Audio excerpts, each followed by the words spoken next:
Welcome, everyone, to tonight's webinar, A Recipe for Career Resilience, Achieving Growth in the Face of Uncertainty. My name is Susanna Zlotnikov. I am an assistant teaching professor at the Integrated Innovation Institute at CMU. I also am the director of their online master's program. And if you're not familiar with the Integrated Innovation Institute, it combines the strengths of engineering, design, and business to professionally cross-train students to be change makers and elite innovators, enhancing the innovation process and generating impact. And tonight I am joined by someone I consider to be an elite innovator and change maker. She is also my friend and a fellow design professional, Meredith McDermott. Meredith earned her BA in art history from Yale and a master's of design from CMU. She has established herself as a UX research expert, particularly in startup environments. Most recently, a human experience lead at Gray Swan AI, a local startup based in Pittsburgh. Resilience has been an essential aspect of Meredith's successes, which is why I am so excited to have this conversation with her tonight. Thanks so much for inviting me. Excited to be here. Yes, I am so excited, especially all the prep that we've been doing and all the conversations. I'm just really jazzed about sharing this recipe with our guests. So I'll start by sharing the intent of tonight's conversation. So what we're hoping to do is offer a set of guiding principles for practicing resilience in a professional context. We will have dedicated time for a Q&A towards the end of our conversation, but at any point, please do send us your questions using the Q&A box. And we have also received some fantastic conversations ahead of time from some of the registrants, and we'll be addressing those as well. When we talk about experience, and particularly within a career context, it really hits close to home for me. My professional journey has been a windy path. People are often surprised when I say that my undergraduate degree was in political science. My first big job was actually as a grant writer at an international nonprofit organization. I met Meredith at CMU School of Design, where we were both students, when I took a hard pivot into design. And since then, we graduated in 2015. So over the last decade, 11 years, which is wild. I've Wow. had, yeah, I've had the opportunity to work in spaces and on projects that I never would have imagined. And I actually find that really exciting, and what I enjoy about being in the profession that I'm in. I would be remiss not to acknowledge that this conversation does come at a time when things feel like they're constantly evolving in the tech industry and really everywhere. And it's not just the job market that's changing. The products are changing and the way we build these products are changing. And it's not surprising if we feel uncertainty. But I do want to point out that while tonight's conversation may feel immediately relevant, it really is an ever important aspect of professional and personal growth.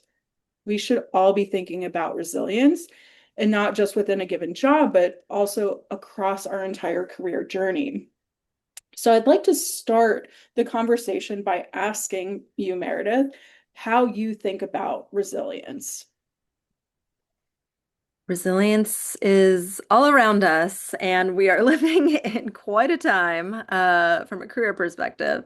Also, I do work in AI security now, so my first instinct is to say resilience is the ability to survive the impending AI/AGI apocalypse. But that's a different webinar. So, career resilience.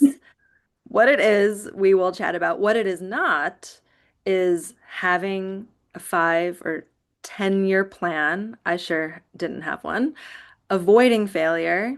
I sure haven't. Staying in your lane or climbing that corporate ladder. I really think of careers as more of a jungle gym than a ladder, truly, at least in my experience. So when I think about career resilience, it's essentially the capacity to navigate uncertainty And to do that by looking inwards, so knowing yourself, your values, and also looking outwards, honing your skills, communicating the value that you bring, and then you keep bringing it even when the context inevitably shifts. Um, Recently, I gave a talk at Entrepalooza, which was really fun. And that was what I called my recipe for reinvention, which was all about my winding career journey. And the takeaway of that talk was that there are key ingredients, skills, and habits that I've developed and I've carried throughout my career. Um, and tonight, I'm hoping we can sort of build on that talk because resilience is what makes reinvention even possible. Um, Resilience enables you to select your own ingredients, your own career ingredients, and combine them, and to also trust yourself that you'll figure out the recipe as you go. Because again, much of my career has been, I would say, serendipitous. Um, and okay, great. So you got the list up there. So you can see my Yes. recipe for reinvention. And for tonight, it felt important to chat about the top one, the sort of meta ingredient of that last talk, which is comfort with discomfort. Um, like you, my path has been winding, and there's been plenty of discomfort, moving and changing, from being an art historian, a designer, a researcher. I was even a ski bum in Jackson Hole for a year, being an IC, being a people manager. Since CMU, I've worked at LinkedIn and Duolingo, and today, as you mentioned, I'm a UX or HX, human experience, product lead at Gray Swan AI, and that's a startup, the smallest place I've ever worked, building AI security solutions. On top of it all, being a parent and a partner to my husband, it's a lot, and change is the one constant.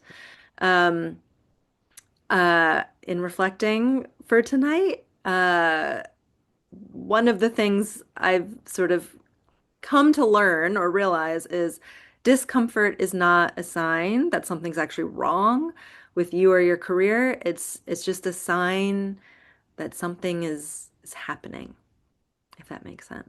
I love that line. I'm like, oh, I'm gonna have that hanging up in my office tomorrow. Something's happening. Something's happening.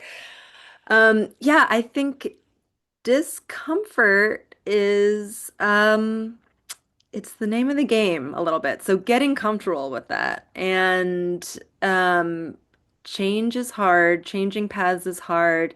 Even today at Grace Swan, there's discomfort almost daily in some aspects, because I'm leading a design team, which I've never done before. I've managed researchers, but never product designers. Um, Leading this team when our product and our priorities are shifting so rapidly, and the technology itself, AI, agentic AI, designing for a technology like this that's moving faster than we can, document product requirements, let alone create a detailed spec. It's a daily sort of discomfort. And we're all sitting in some version of discomfort. The goal is not to eliminate, it's to navigate. And I think, again, trusting yourself to keep going forward. Yeah. I will stop sharing. But I just wanted to show everyone the list of ingredients that you shared at the Entrepalooza talk.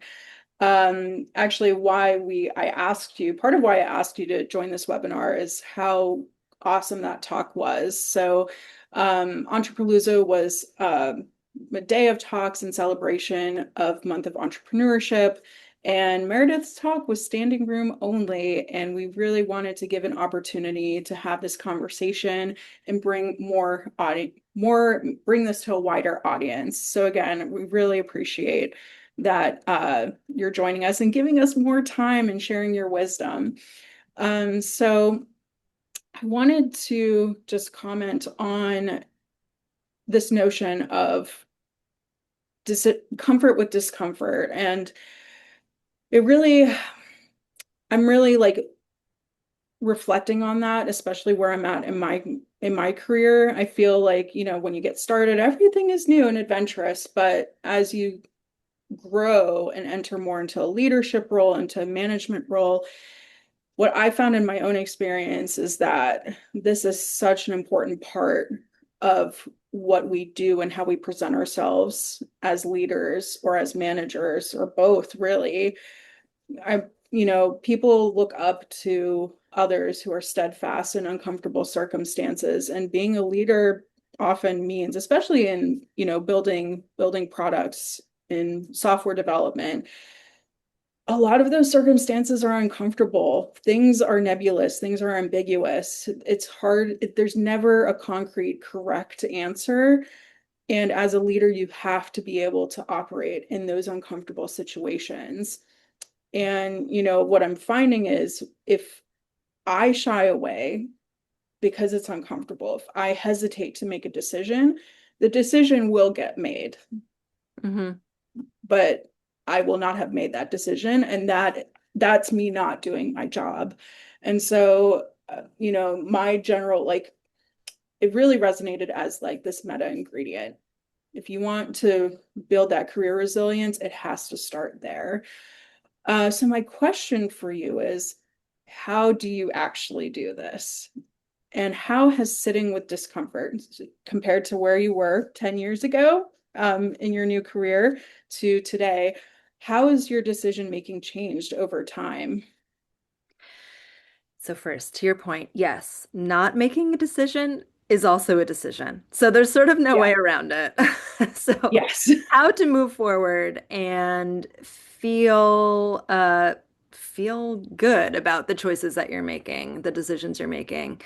Um, Again, on reflecting on this after the Entrepreneuria talk and knowing the audience here, I would say my advice to all of us in this discussion tonight, all of us interdisciplinary folk, um, what helps with decision making and with resilience throughout all the changes in your career is knowing our values and the value we bring. So it's both. It's the internal self-reflection and anchoring in what matters most to you, and then external honing and communication of your skill, which brings values to others. Um, and it's funny because I showed you this right before the call. I wrote my master's thesis in the design school on this about the value, your values and the value you bring. So clearly I've been living my senior thesis here. That's Um, why I picked you to do this talk. I walk the walk. But so what do I mean by values? I think there's a ton of different values exercises that you can find all over the web. Like just Google values exercise. You'll get a long list of words and qualities, and they all sound amazing, like integrity and growth, connection, adventure. The trick is forcing yourself to winnow down to two. It's like you have to pick two, and it's actually really hard, and there's going to be multiple rounds, and I mean, it's not something that once you pick them, they're set in stone. It's not something that you go around sharing with everyone, your manager, your reports. But I don't talk about mine that much. But actually, when I forced myself to do this recently, my two values that really stood out were number one, family and relationships, and two, health, both physical and mental. So wellness. And those are two words, family and health, that have almost nothing to do with my job title, or what you would think based on surface level understanding of my path and where I'm at today. But knowing those values and using them to make decisions is basically, I think, how I've come to this point of my career. Um, to make it concrete, so in deciding how to move jobs. Um, in one example, it was moving from LinkedIn to Duolingo. This was based on me becoming a mom. This was 2018. I was working at LinkedIn, loving it. It was such an amazing fit and growth experience for me in so many ways. But I was in Sunnyvale, California, and a cross-country flight away from family. And I was growing a family, and relocation wasn't an option at LinkedIn. This was like pre-COVID. They really sort of looked down on remote work, or, it was very hard to not be at headquarters. So I had to, well, I decided I have to look for something new. I have to do the job hunt. So I ended up getting two offers, and one was at Spotify, which was a very established company, and I'd be joining a big team of researchers, kind of similar to LinkedIn. They were in New York, where I'm from. And then my other offer was Duolingo in Pittsburgh. And everything felt so safe about Spotify and kind of the obvious choice on paper. The pay was higher, the offices in the World Trade Center were amazing, and Duolingo seemed much riskier.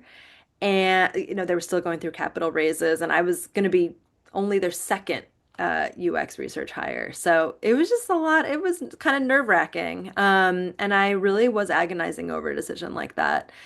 And it was through my understanding of my values of family that I actually ended up picking the role that wasn't immediately in New York, like next to my family, geographically. But there was something about coming to the onsite of Duolingo and seeing the culture. It felt like a family. It felt like the culture was a fit for where I was at in my life. It was a small enough company that everyone ate together on these long tables. They rang a dinner bell to sort of signal the start of lunchtime. With my offer, they sent me, like, everyone I had met with on the onsite sent me this handwritten note, and it just felt it resonated. So, again, hindsight's 2020, but feeling like it was in line with my own values really helped me feel better about making the decision and moving to Pittsburgh, coming back here after grad school. Um, and yeah, there was some comfort in the discomfort there. Mhm. And it ended up being, an era of growth. I think you would have had successes at Spotify, but I think just it was fascinating to hear your decision-making process. And it's a very intense decision. There's a lot of weight in moving a family to another city, Mhm. especially as a young mom to an infant. Yeah. And so just this example of like really trusting your gut, like with small signals, and that you have to trust yourself. And I think that anchoring of like really understanding what matters to you at that level, I felt that that was inspiring. And I was thinking back to some of my own big decision moments in my life and kind of what led me to make the choices that I made. And the one I come back to that I wanted to share as an example was the decision to leave my job as a grant writer and go back to school. Um, and I realized, reflecting back on that, that my core values, so just two, are this need, I have a need to make an impactful contribution and a need to be in a role that includes a lot of creativity, or just role aside, I need to be in a position where I can be very creative. Um, and I needed to feel like I make a positive difference, big or small, and I wanted to pursue opportunities that allowed me to do that. So, my pivot into design was actually inspired by the fact that I wasn't getting that fulfillment as a grant writer. And I love the organization and the work was impactful, but in that role, I would fill out grant applications. There's a lot of writing, but I was like, I really want people to experience, the potential donors to experience how amazing this organization is. I dreamed of using imagery and videos and narrative and being creative and conveying the story and mission of this organization. And I just wasn't able to tap into that. And when I wasn't, the work suffered and I suffered. Like I just wasn't thriving. And it was a really difficult decision. You know, I had moved abroad for this job. And I decided, you know what, it's not the right fit. I need to go back. And I started thinking about what am I going to do next? And, in that process, I came across the program at the School of Design, the Masters of Design program. And, I kept coming back to it. And, in all fairness, I don't know that I fully understood like what the work was, but there was a value match. It was about that creativity and not just communicating or making pretty things, but like being impactful in how I communicate. And I realized, okay, if I do this, I will be in the position to be able to apply for roles that align with my values. And, I think this goes into the second part, like what values do you bring to an organization, like being really aware of that. So, can you share more about that process, like that concept, knowing the value that you bring to an organization? Right. Yeah, yeah, absolutely. Because, right, making all your decisions based on your values, that's a lot of navel gazing and maybe wishful thinking that even people will will care about what your values are, right? It has to be grounded in some amount of value that you are bringing to the market, to your employer. And I will say that I don't know everyone in this webinar, in this conversation. Uh, I know you, I know us. I know that if you're here, you're likely very valuable. You have marketable, pay me for this value. But it's still hard. It's still really hard to know, well, which skills of mine are most valuable, or which skills should I be leaning into developing more? Um, Once you've done that, how do I actually articulate or communicate my value? Like, this is so hard when you're job hunting.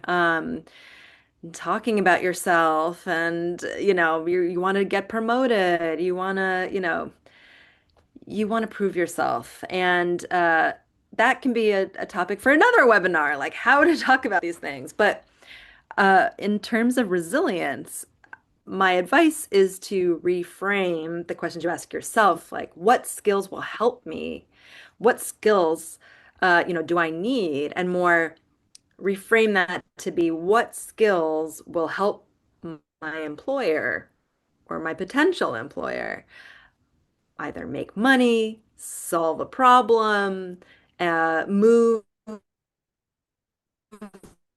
a number, a business metric. That is the flip side of your values. It's um,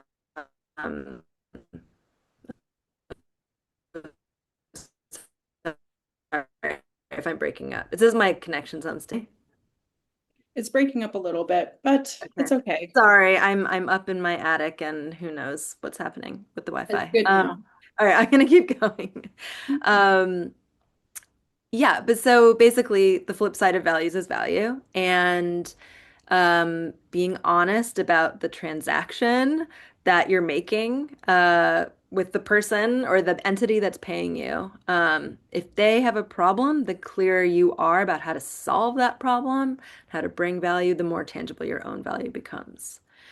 Um, to make that tangible, or somewhat more tangible, um, when I joined Gray Swan AI, again, this AI security startup here in Pittsburgh, when I joined slash when they decided I was valuable enough to hire, um, I wasn't sure exactly, which specific skills. Do they need to be AI skills? Like what should I be talking up more?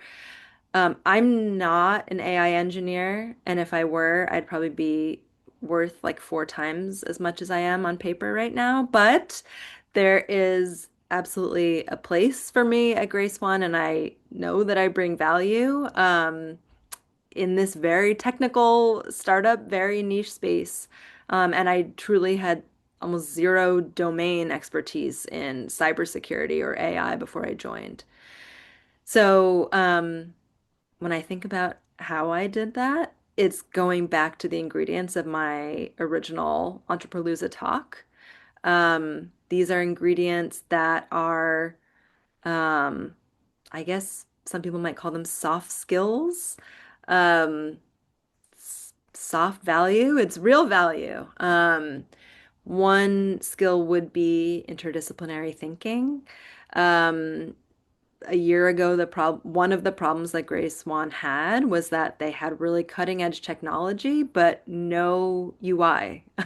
They needed someone to help give it form. So that is design, research, communication, something skills that I'd been building since my art history days in undergrad. Um, Cross-functional bridge building was another skill I talked about.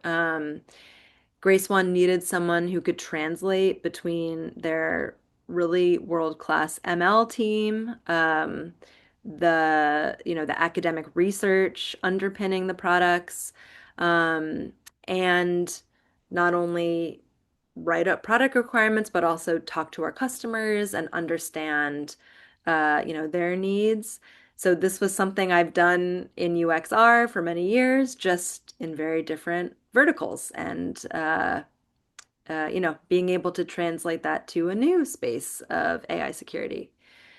And again, third sort of skill that stood out to me from my last talk, or the value that I brought, was experimenting with craft.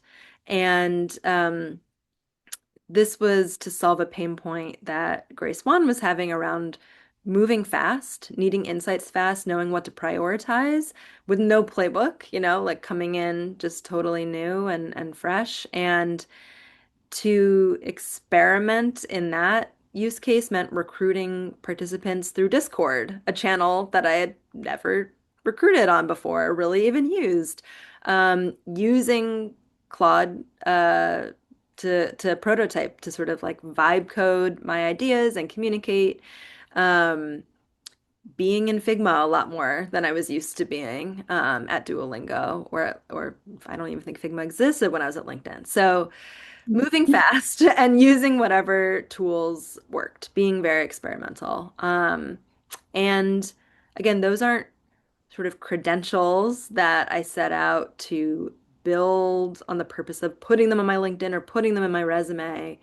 But they were skills or ingredients that I accumulated over the years.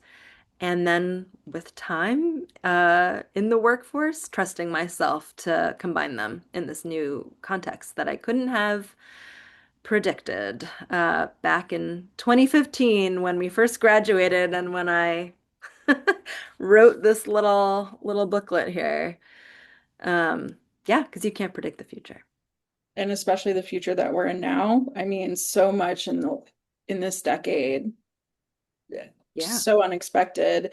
And it's almost reassuring, talking to you about your career journey and how you've, taken the skills that you learned at each job, but also adapted.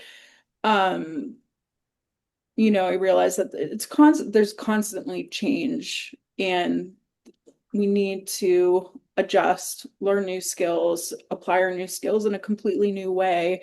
So in that sense, that resilience is kind of like already in us, even if things feel more uncertain than ever. And what I wanted to follow up with in terms of, thinking about the skills you bring is, what are some of the ways that you assess the skills you have, but also the skills that you don't have? And then making decisions around like where you want to grow, what skills you want to build. hmm Um, I will also say that it helped that I was able to be a contractor before I joined full time. That's something that doesn't always get to happen, and that had actually never happened in any of my previous roles, where it was always interviewing for a full-time role and going through this multi-step interview process that was, exhausting in many ways. This was a different sort of challenge, but it was being a contractor part-time to full-time and then converting to being a full staff, full-time employee at Grace One. But being able to sort of prove myself on the job as a contractor uh, was very helpful and a confidence builder for me as well. And to your question about, assessing the skills you have or don't, um, if you have that, if you're employed or if you're at least able to have like a real working relationship with people, that's so helpful to sort of pay attention and see, uh, live through what questions you're getting asked, what meetings you're getting pulled into, like what are people coming to you for, and you can bet that that's sort of where your depth of experience and skills lie is those sorts of conversations. Um, but also candidly, when people come to me with questions, today, uh, I can still be asked a question and feel like I'm out of my depth. So then my go-to is usually relying on my relationships, which was another key ingredient, and seeing how I can leverage my network to help me see either what my strengths or shortcomings are. Um, Finding someone that knows a bit more about a skill or a topic that I'm interested in and I'm not sure if I have. So using my network to upskill or sort of be my support system because I can't expect myself to have every skill. And even ones that, I'm working on building. As I mentioned, I'm managing a design team and I've never managed product designers before. So, uh, leaning on my network to be a support system in that and come in and mentor and not feel like it's always all riding on me entirely. That's something that I believe in strongly. And a key part of resilience, just knowing that you're not in it alone. And Hmm. yeah, there are other people that you can reach out to. Yes, bridge building is key, and that's sometimes the payoffs don't come until years down the line. But like building those genuine and the relationships, as you said, one of the other ingredients, like just the investment in building those genuine connections and maintaining them, so important for exactly the reasons that you said. And another thing that stood out to me in terms of the ingredients you talked about tonight was that experimenting with craft. And it immediately brought me back to where we started. So the meta ingredient, comfort with discomfort, and the fact how the two kind of amplify each other and it's a positive feedback loop. So like when you experiment with craft, this is what I experience is, if I'm trying something brand new, there's always a little bit of discomfort there. It feels very vulnerable, especially in a professional setting. And it's just that exposure to, okay, I'm a little bit uncomfortable, but overcoming that and then learning the new skill. And then it makes you more better equipped to deal with discomfort in bigger situations. So it's that back and forth. So it just feels so important. And after having, preparing for this talk, I realized like, I don't know that I'm really like diving into experimenting with craft. So that's like a personal action item for me following this webinar is like, I really need to make that time to experiment and try new things. And so that's going to be what I work on for my own resilience recipe. So I thank you I love for that. that. It melds perfectly with your value of creativity. Yes. Oh, yes. Yes, it does. Um, So, we're about to head into the Q&A portion of tonight's talk. So just closing it out, what message do you want to leave with our guests and audience tonight before we head into Q&A? Yeah. It's It's crazy out there. It's uncomfortable, but career resilience isn't about perfection, the perfectly laid plan. It's about developing ingredients, skills that transfer across contexts, and learning with time to trust yourself to combine them in new ways. And again, that trust and that confidence, at least for me, in my journey, has been about understanding my values, what I want to work towards, or even what I want to protect in my career decisions, and then the value that we each bring to our employer. And yeah, the ingredients that we're building that are making this possible over and over again and allowing us to combine them in new and exciting ways across many different contexts because careers change. They change. They do change, yes. Yeah, and I really appreciate you taking this time to share your wisdom with us and share, stories from your own personal journey. So we'll officially shift into Q&A, and I presume that we'll get to dive even deeper into our journeys through those questions.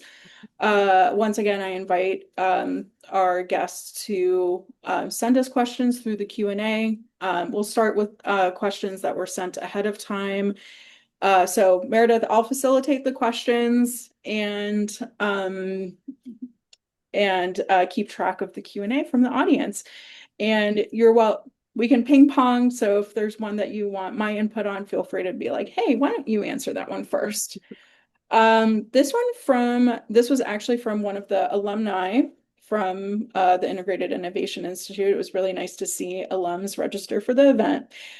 So this alum asks, how do you develop the ability to distinguish the next shiny trend versus critical emerging skills that will serve in the long term? Yes. This is a good It's question. a really good question. Ooh.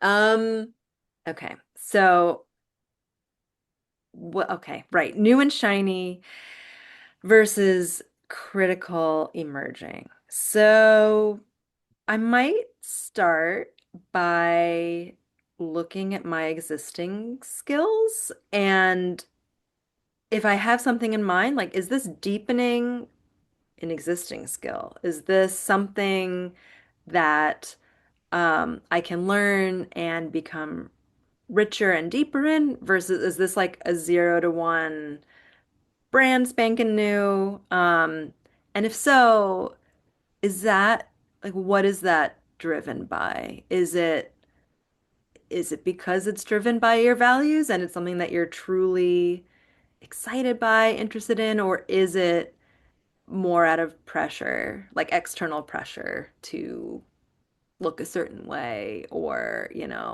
fear of losing out or, having to stay current on everything?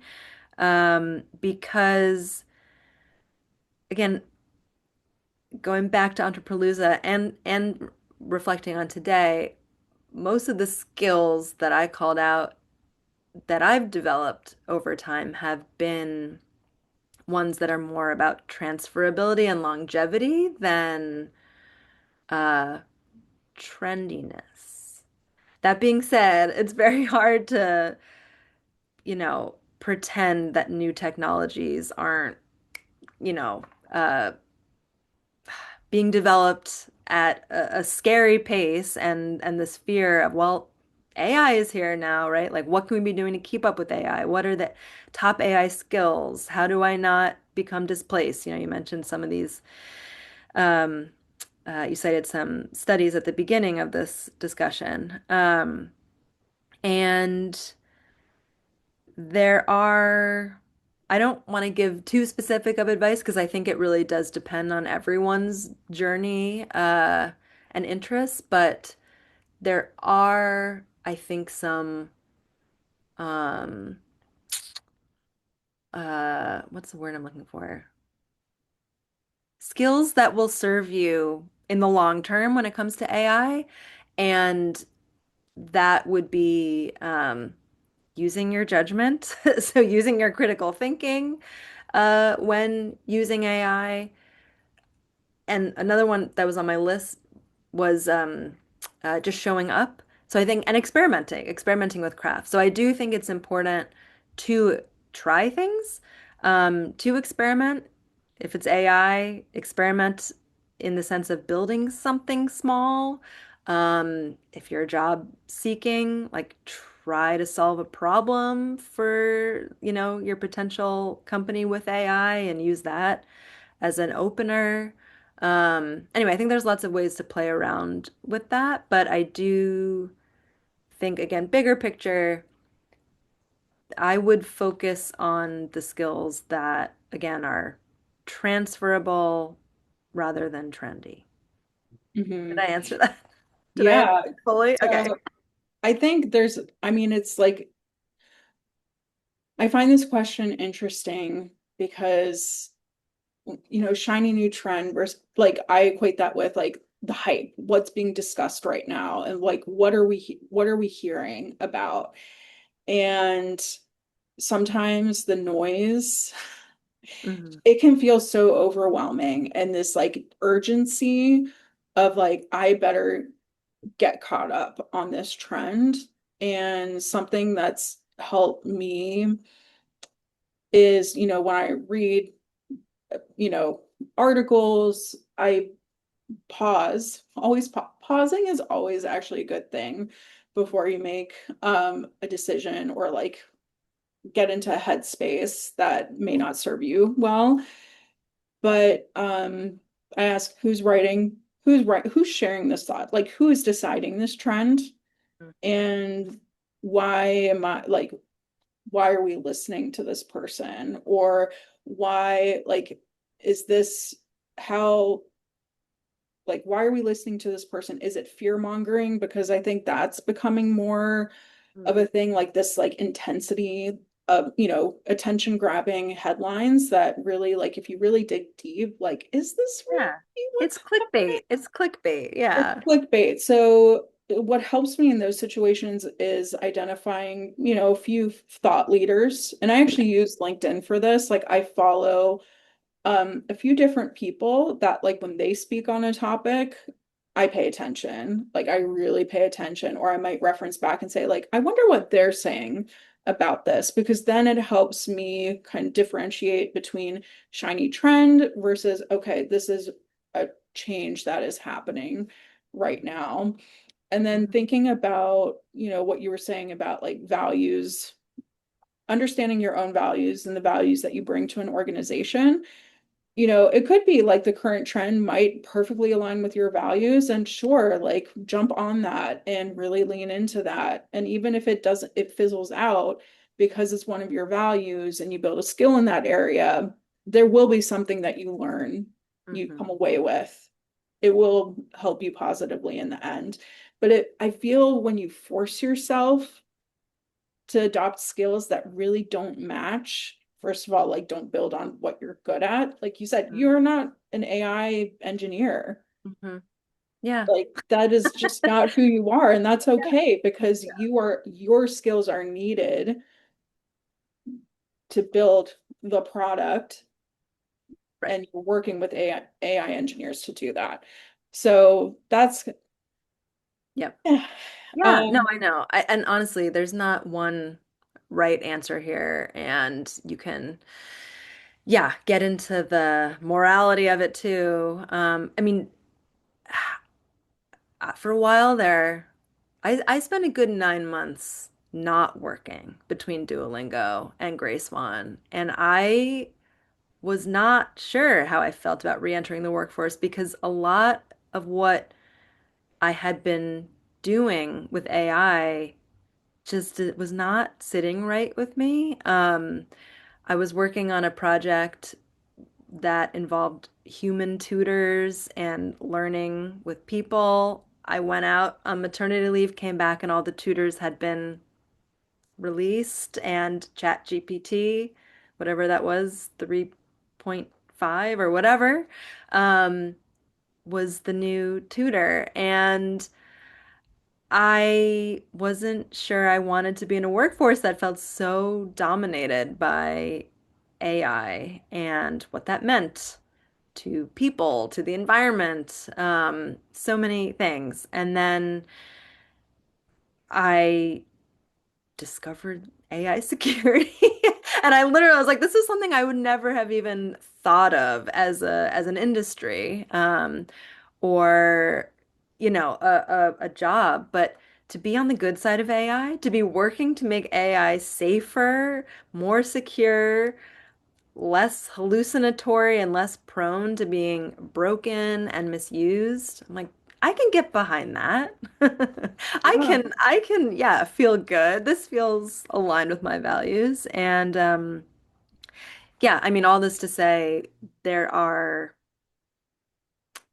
there are angles in and angles, around things. And don't discount certain things as well, because it could be that your next job isn't perfect, but you love the people and you get joy from the people and the culture resonates, and like that's fantastic, right? So, um, again, no one prescription or no one right path, but just sharing my own Yeah. experiences and thoughts on it.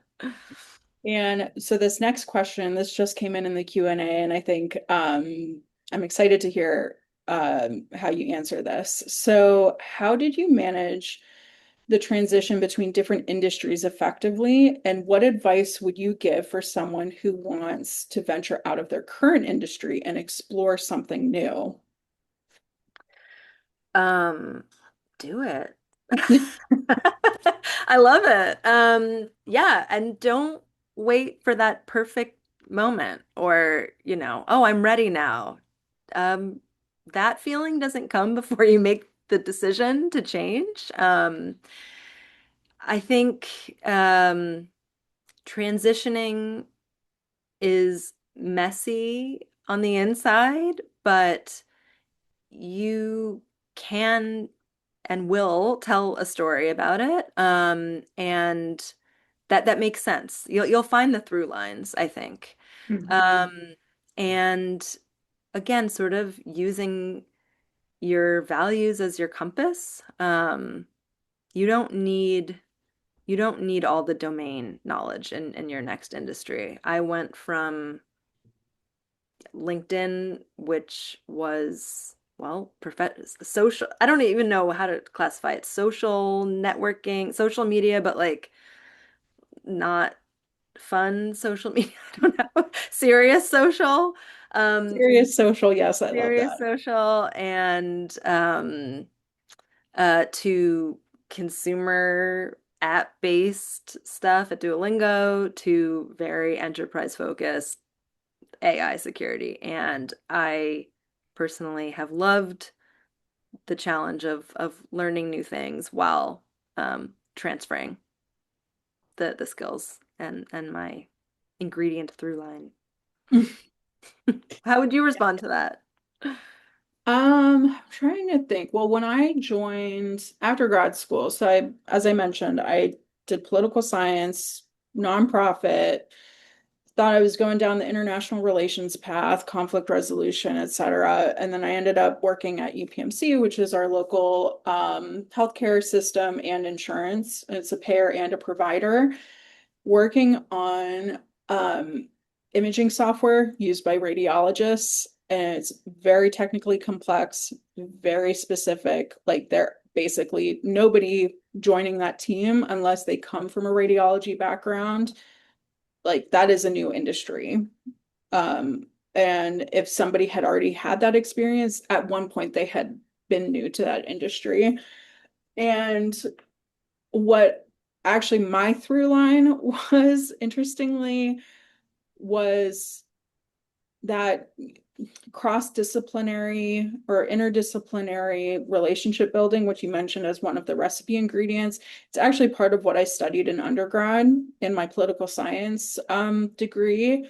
This the approach to conflict resolution, not that it was always like negative, but in building complex products, there always are things in conflict and pros and cons. You have to make decisions and compromises. And so I leaned into that prior experience, and that was my through line. And that has increasingly become part of my narrative, is like I can help figure things out. And that's what led me to service design, because that is what is interesting to me. And I feel like that having that and bringing that to the table would serve me well in any industry. And so lean into those things. Like what are those skills that you bring that you think will make that positive impact in any industry? Um, so we're almost at time.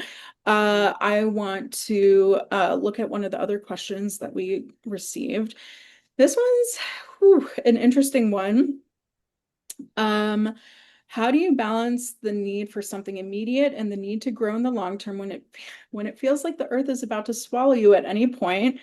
Yeah, definitely been feeling that. And how do you tame the anxiety that that brings? I connect with this question because this is very very much yeah, yeah. Yeah. Yeah, It's that's the all I vibe. can say. The anxiety is real. Wait, sorry, can you repeat the first part of that question? So how do you balance the need for something immediate and the need to grow in the long term? So how I'm interpreting that is like, how do you just get through the day and do what you need to be doing? And then also like think about that long-term growth and deal with the fact that just the whole world has this like uncertainty vibe to it right now. Yeah. Um, so I have some thoughts, but I'll let you go first. Okay. Yes. As someone that can definitely be a nervous Nelly, there's lots to worry about and lots to yeah, feel distracted by. I do think that action beats anxiety at a certain point. It's better to do one thing than none, or a bunch of small things rather than one huge thing. Because again, yeah, I think it's about balance. In the same way, it can't just be about your values, it's about the value you bring. It, in the same, like, you can't just think your way out of something. You have to do something and at least take a stab at moving past whatever you feel like is blocking you in the near term. But I would also say that the immediate term and the long term are not always at odds with each other. Um, you can do things in the day to day that will build and will serve you in the long run. And not to be a broken record, but this is the thesis of tonight. It's if you can look to your values to help you make decisions, big or small, then you have a starting point. And again, that for me quells the anxiety. It's not like you're going to get it right, but at least you can feel grounded in something and know that you're being intentional. I think some of the anxiety comes from uh, a perceived lack of intentionality and a randomness and a, because everyone's crystal balls are broken, right? So what can we do instead but ground Yeah. ourselves? Yeah, and I think it goes back to like those values are your anchors, like the Mhm. internal values that drive your decision making. And one of the reasons why I felt reinvigorated through preparing for this talk is because when things do feel really uncertain, like what acting upon my values and understanding the skills I bring, like that is the positive impact I can make, and I have the agency to be my best in those areas. Like Mhm. that is what I can do. And the world will be uncertain, and that will be the way it is, whether or not I'm anxious about it. So, and there's also that duality of like, I can feel strong and steadfast in what I'm doing now in this moment and how I want to grow. And then also like coexist with the uncertainty of it all. And that's okay, you know? And I think just moving forward and acknowledging those feelings, but also just, again, using your values as those anchor points. Um, we are almost at the hour, so I think I will try to squeeze in one more question if that's okay. Mm. Um, and let me see. So, this came into the Q&A. So how do you effectively pitch yourself as a generalist when job postings are so specific and you don't have a one-to-one project match in your portfolio? hmm Um, well, I don't think I pitch myself as a generalist. I think it is actually more about being as specific as you can be in each job application, meaning tailoring how you present yourself for each specific role. And in each application, thinking through that problem that you're going to be solving. You may not know exactly what problems the business is experiencing, but you can get a sense, I would say, by reading the job post that you're applying for, potentially other job posts, what's the pattern of hiring that they're starting to do. Um, Again, doing a little bit of extra research and seeing if the company's been in the news, if there's something that you can get a sense of how your generalist skills would solve a specific problem. And specifically, I mean, job titles are just silly, but like when they give you a job posting and it lists out specific skills, um, you know, can you match some percentage of those skills? Or if not, can you map those skills onto specific value that you bring or specific problems that you solve? Um, I don't know if that entirely answers the question, but I would say don't think of yourself as a generalist, or maybe think of yourself as a generalist, but don't market yourself as a generalist. Um, think of yourself as a problem solver with a very specific set of skills. And now I sound like Liam Neeson. I have a very specific set of skills. Um, anyway, I know we're at time, so I'll probably leave it at that, but I hope that answered some of the question. Yeah, I think it answered. Yeah, I think that was great. This is something we talk to our students about a lot, because of how intense the job market is right now in terms of the competitiveness and the need to kind of hmm apply to different industries. And it is challenging, but I think again, like going back to this through line, like what is that? What are the skills that you bring that could make that contribution in this industry and like telling that story? So yes, we are at time, so I need to close out by saying thank you, Meredith. This was a wonderful conversation, and thank you to our audience who joined tonight and asked questions. It really was wonderful. Just preview to the next Integrated Innovation Institute event. We have an open house for the online program on June 23rd. We'll be posting about it on LinkedIn.